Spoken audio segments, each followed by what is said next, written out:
Hey there, everybody. This is Ken with Covenant Gaming, and welcome to another episode of Euro Truck Simulator 2. We are coming to you today from Dijon, France, the home of, you guessed it, the International Flower Show Florissimo.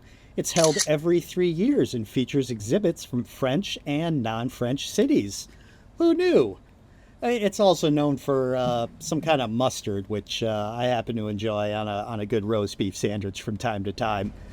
So, so anyway, we're gonna be going to Paris today. As you can tell, since we're leaving from Dijon, we are traveling through France now.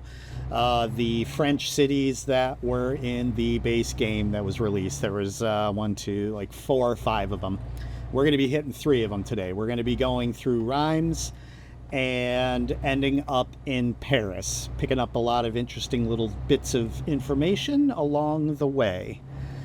So, I just returned from my own vacation. It wasn't to France or anything like that. It was to Saratoga Springs in New York. My wife and I went there for the weekend to watch the thoroughbred horse racing.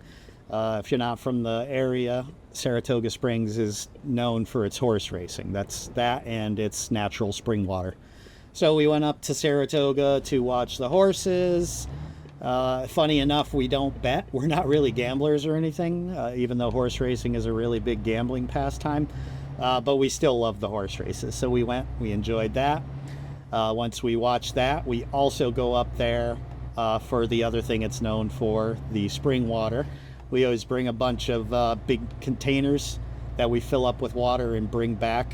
Where we live, it's city water. You know, we live in a townhouse in Providence. And yeah, it's city water. It's not that great. It's not the worst, but yeah, we don't like it. So we usually just buy our water. So we do take the opportunity when we go there to pick some up and not have to buy water.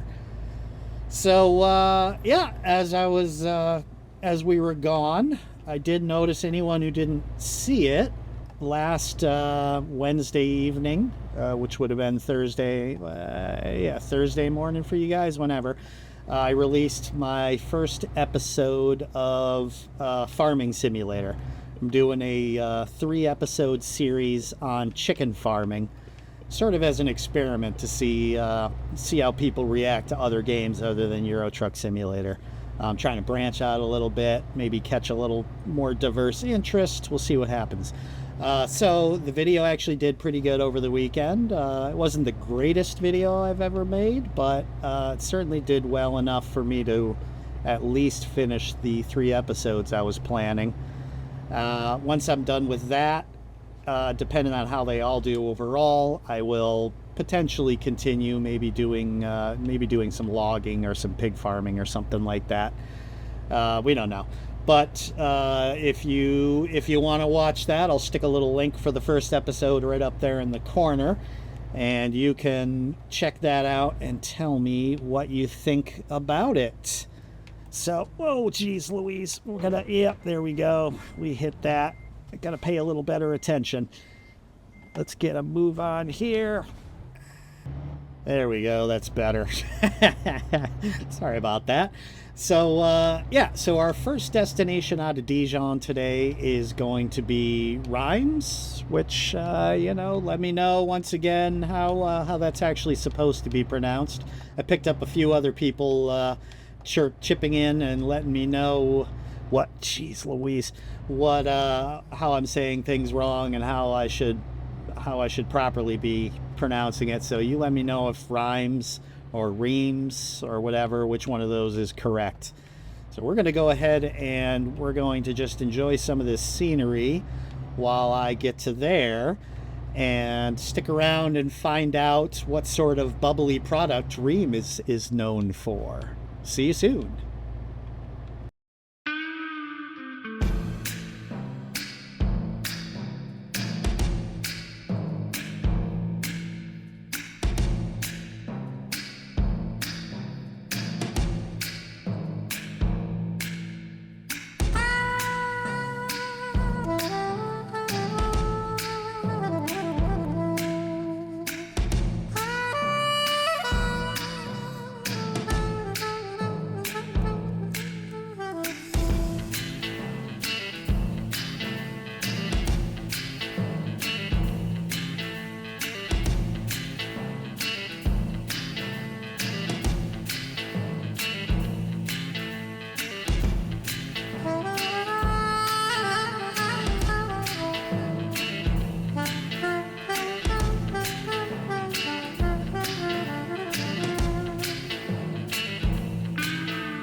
So as we're approaching Reims, let's go ahead and catch up a little bit on how the channel's doing and the state of the game economy.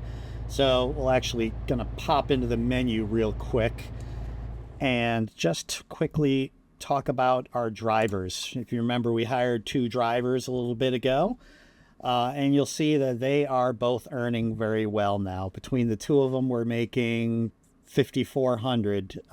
These 2 guys are just about covering our loan payment just between the 2 of them.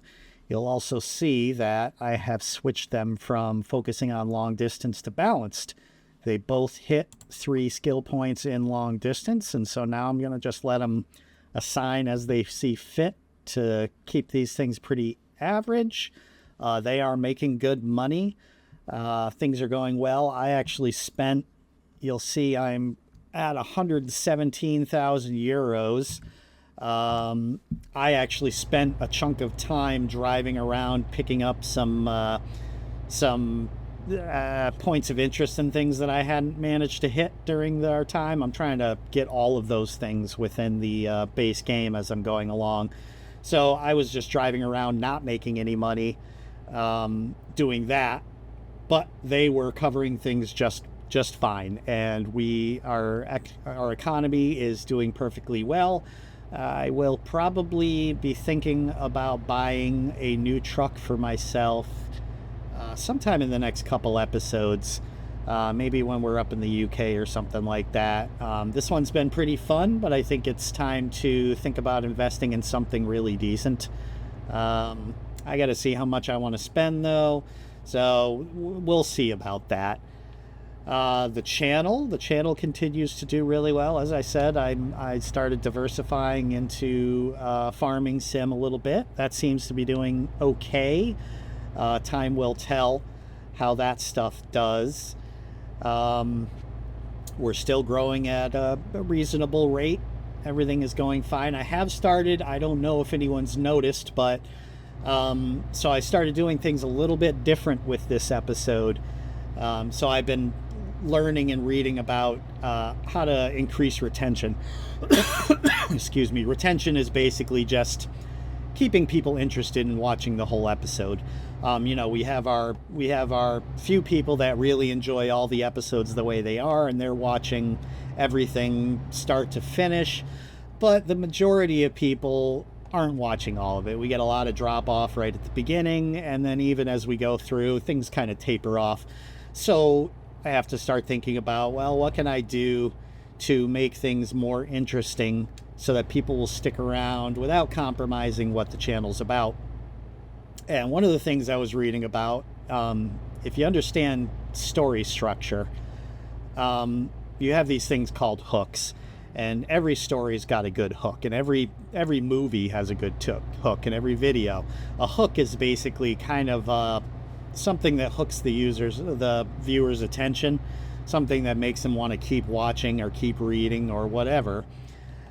And so what I was reading about is introducing hooks into the narrative of your video. And so I was like, well, I'm not sure how I'm going to do that. The narrative of these videos is basically driving from one city to another, and it's mostly unscripted. I look up facts and stuff about the individual cities that I'm going through, but basically I'm just driving and ad-libbing a lot of stuff and then talking about stories when we get to the individual places. So I was like, well, how am I going to add hooks? What am I going to do to make people go, oh, I want to keep on watching, instead of just bowing out 3 minutes into the video? And so I started thinking about, oh, well, if I'm going to be traveling to all these different towns, and I do know my stories ahead of time that I'm going to tell about these towns, I can use hooks to kind of like tease those stories. So right before the time lapse of the drive, I talked about, oh, well, stick around and see when we get to Reims what the what bubbly product is Reims known for. And you may have been able to guess that already, and I'll talk about it. We're actually getting pretty close to Reims, so we're going to talk about that pretty soon. But that's a hook, and effectively, if you're good at it, you just keep doing those throughout your whole video and people get interested. Now I need to practice. I'm not a great public speaker. I'm an introvert by nature, and I'm not great at, chit-chatting. So taking these types of things and scripting them out and writing them ahead of time, making it sound natural and interesting to people, takes practice. At least for someone like me, it takes a lot of practice. I need to just keep working at it. So I've started doing that this episode. It probably sounds kind of wooden. I'm listening to myself doing it going, oh, that didn't sound very good at all. And I'm sure you guys agree. But hey, they also say just keep doing it. If I wait for me to be awesome at all this kind of stuff, I'll never produce anything. So I'm just gonna keep on making these videos and keep working on these things, and I'm relying on you guys to... What are those things sticking up? Hold on, what is that? I don't know what that is. It's a bunch of poles. Yeah, so I'm gonna be relying on you guys to tell me what's good and what's not good. I can see where people drop off in the YouTube analytics and all that kind of stuff. So it's going to be kind of an adventure, but I do like the idea, and it's something that I can practice and improve as I work on these videos. So, like I said, if I come across a little wooden and sounding a little more scripted than I normally do, that's because I am a little more scripted now, and I'm practicing some skills. And, hopefully I will get better over time. But we'll see. So, with that out of the way, let's talk a little bit about Reims. So, what is this city known for? And bubbly was the hint, and the answer is champagne. This is known as the city of Champagne, which is a bubbly wine, sparkling wine, like basically carbonated wine. I'm not a big drinker either, but I do enjoy champagne. It's quite tasty, and this is effectively where it was invented, and it's definitely the most famous city for champagne currently.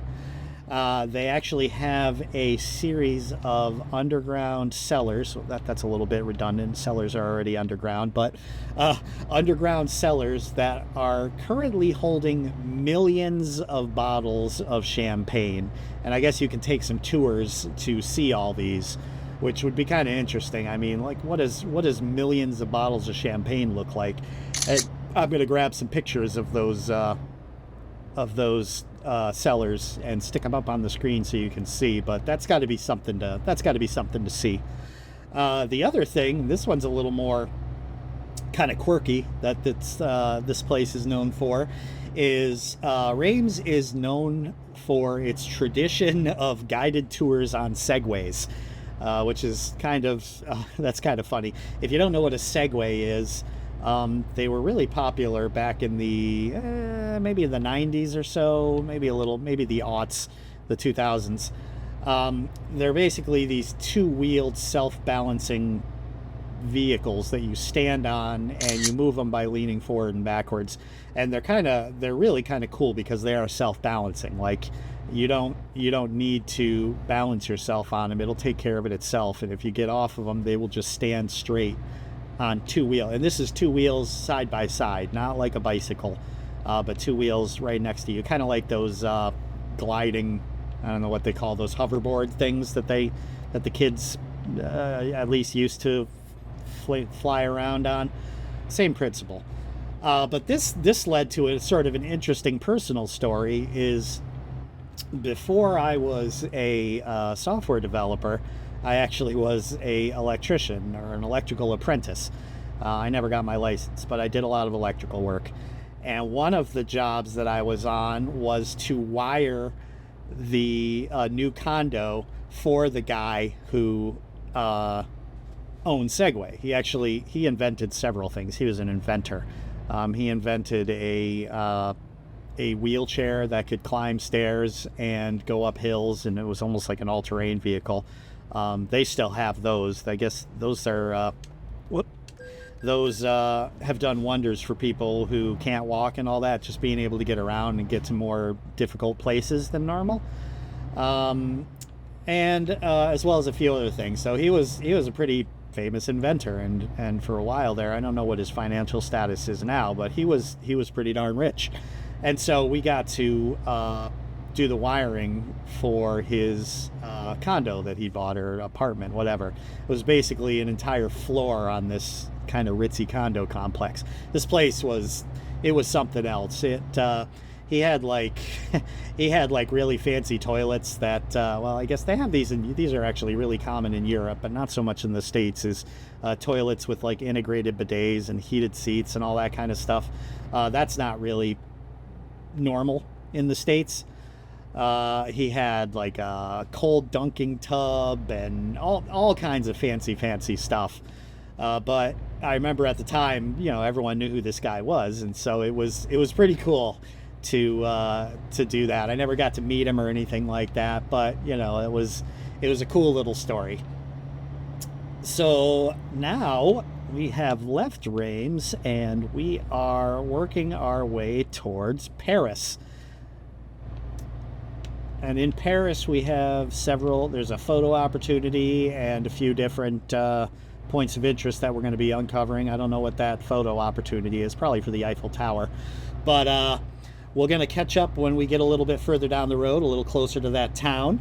And we're going to learn an interesting story about that Eiffel Tower, about how what is arguably one of the most well-known by sight architectural constructions of the modern era began life as a temporary installation for the World's Fair, and was not particularly enjoyed by the locals. We'll learn a little bit more about that when we get a little closer to the city. See you soon.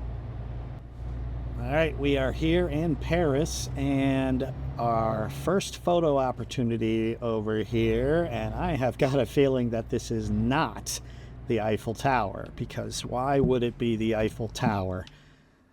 That is... All right, Paris office towers. All right. Yeah, I'm sure there's something interesting about this that I'm going to put up on the screen. Other than my disappointment that it is not the Eiffel Tower. We better see that Eiffel Tower, because I got a whole write-up about it in here. And if we don't get to see it, that is going to be a giant bummer. But we're going to talk about it anyway. Let's go ahead and we're going to continue through here towards our destination. We got one more point of interest that we're going to pass. It's going to be a recruitment agency. But yeah, so let's talk about the Eiffel Tower, whether we see it or not. So the Eiffel Tower, if you didn't know, actually began as the centerpiece for the 1889 World's Fair. The World's Fair is a giant exposition that would pop up in different cities around the world to demonstrate technology and culture for that particular area. And the Eiffel Tower was imagined as the centerpiece, like the big thing for that one that year. Now, what was kind of interesting is that at the time, as it was being built, there was a large number of artists, of all people, that were petitioning to have it not be completed, not be constructed. They were basically calling it a blight on the landscape, saying that it was ugly and they didn't like it. And these weren't just like little nobody artists. These were, famous artists for the time. And they all wanted the Eiffel Tower to go away. Now, thankfully, it didn't. However, the original plan was that this was going to be temporary. The building was actually intended to only stick around for 20 years. That was how long the lease was for. And then after 20 years, it was going to be turned over to the city of Paris, and the expectation is that they would dismantle it. However, in that 20 years, it became very useful, particularly as a radio tower, it's still to this day used as a big radio tower. And the radio, whatever technology, blah, blah, was growing at the time. And so the fact that it was a radio tower made it very, very useful for the city of Paris and its growth and its technological growth and everything. So it was decided that they would keep it around, and that's thankful. I'm sure they're very thankful for it because, as I said before, that is, everybody knows what the Eiffel Tower is. Everybody knows what it looks like. If we don't see it in the game, I'm going to put a picture of it up on the screen. As a matter of fact, you know what we're gonna do? Hold on, we're gonna stop right here in traffic. I don't care. I don't care, because we're gonna see if it's actually in this game. We're gonna go back into that dev camera, and we're gonna pop way up in the sky. Let's speed that up a little bit, and we are going to look around and see if the Eiffel Tower is anywhere around here, and I am not seeing it. A giant bummer, you know. So sometimes it's odd. I think I'm going to be putting pro mods in pretty soon, because some of these real obvious landmarks not being here is mystifying to me. I don't understand why it wouldn't be there. I complained in an earlier episode about the canals of Venice not being there. Now, I actually read a little bit more about that, and people were pointing out that you actually can't drive anywhere where you can see the canals. So including them doesn't make any sense, but I don't know. I like the geography. I like the cities, the architecture. So finding ways of including these things that these cities are really known for, I think would be awesome. I think it would make the game a lot better. I don't know how much of that stuff Pro Mods adds. I know it adds a lot of new roads and new cities, but it also revamps lots of the cities that SCS Software has done. So maybe after Pro Mods is installed, the Eiffel Tower will be there. If it, you know, you guys let me know. Any of you guys who know Pro Mods well, let me know if they added the Eiffel Tower to the game or not. And if it's another one of those, oh well, you know, you can't see it from any of the roads that trucks are allowed to go on. I was like, man, the thing's like 300 meters tall. I would think that you could see it from somewhere, but I don't know. Well, that's enough about the Eiffel Tower. We actually have a few more interesting things to learn about Paris. One of them, and this one's awesome. Now I kind of want to drive in Paris. There are no stop signs in Paris. They removed the last of the stop signs not too long, just a few years ago, and effectively everything is just right-of-way laws now. You're expected to know the right-of-way laws, and the right-of-way laws are what dictate how traffic flows in Paris. No stop sign. That sounds absolutely amazing to me, and I want to experience it myself. So if me and my wife really, she's been to Paris, but she wants to go back sometime. I've never been there. We are planning on taking a trip to France sometime, and when we get there, I will be renting a car and partaking of the no stop signs in Paris. The other one, and this is, we're going to end with, this is the last interesting story of the day.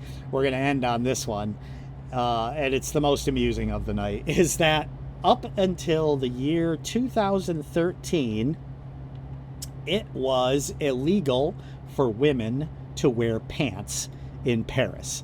This was unbelievably. Now, to be fair, this law was not actually being enforced. It had been ignored for decades. They weren't actually enforcing this thing. But this law was still on the books until it was finally removed legally in 2013. Now, the law had originally stated that if women wanted to wear pants for whatever reason, they had to actually get permission from a local police officer in order to wear pants. And my understanding is the purpose of the law was to keep women from doing particular jobs. It was, to keep them from doing maybe manual labor type stuff where you need to wear pants. I'm not quite sure, but that was unbelievable to me, because Paris is known as being super progressive, which that's their whole big thing. They were demonstrating that all over the place in their they're hosting the Olympics this year, and they just did the opening ceremony end of last Friday maybe, and so they're all about being really progressive. So I did find it kind of humorous that women weren't allowed to wear pants until 2013, even if it wasn't really being enforced. So that was kind of amusing. So we have got another 50 kilometers or so until we get to our destination. And there we're going to find out how good or bad of a job I do at parking this trailer. I expect it's going to be pretty bad.